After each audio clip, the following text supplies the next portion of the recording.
Beaucoup de gens n'ont pas compris que l'amour que Dieu leur demande ne se trouve pas dans leurs actes, ça se trouve dans leur cœur.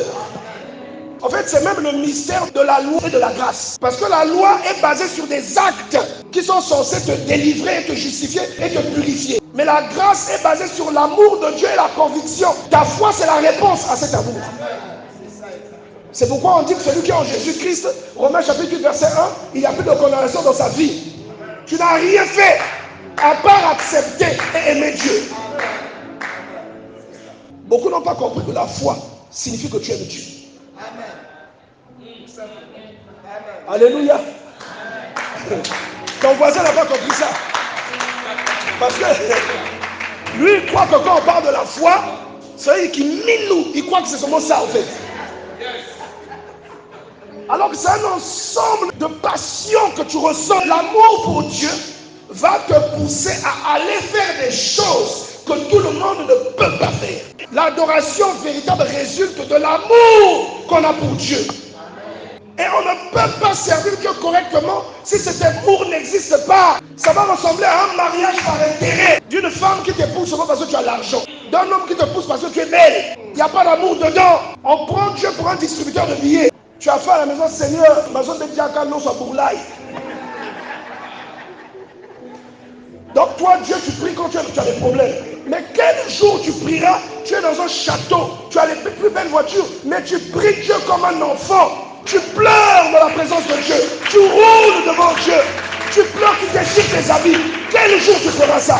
Alors que tu as tout, Dieu t'a tout donné.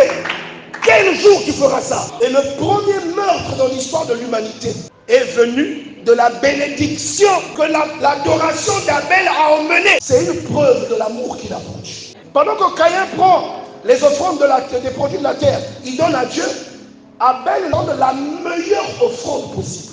Donc l'amour, si tu n'as pas l'amour, tu ne le feras pas. Mais celui qui aime Dieu est dévoué. Il peut rouler à terre pour Dieu. Abraham, levant les yeux, vit le lieu de loin. Et Abraham dit à ses serviteurs, restez ici avec l'âne, moi et le jeune homme, nous irons jusque là pour adorer. Maintenant, je te pose la question, il partait chanter?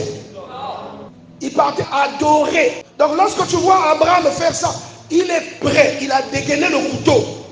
On n'a pas le même niveau avec Abraham. Alléluia. Il n'en avait qu'un à l'époque. Il en avait deux, mais Dieu considérait qu'il n'en avait qu'un. À part Ismaël, les 6 autres, il les a eus après la mort de Sarah. Mais au départ, il n'en avait qu'un qui était légitime. Pourquoi Dieu ne lui a pas demandé Ismaël?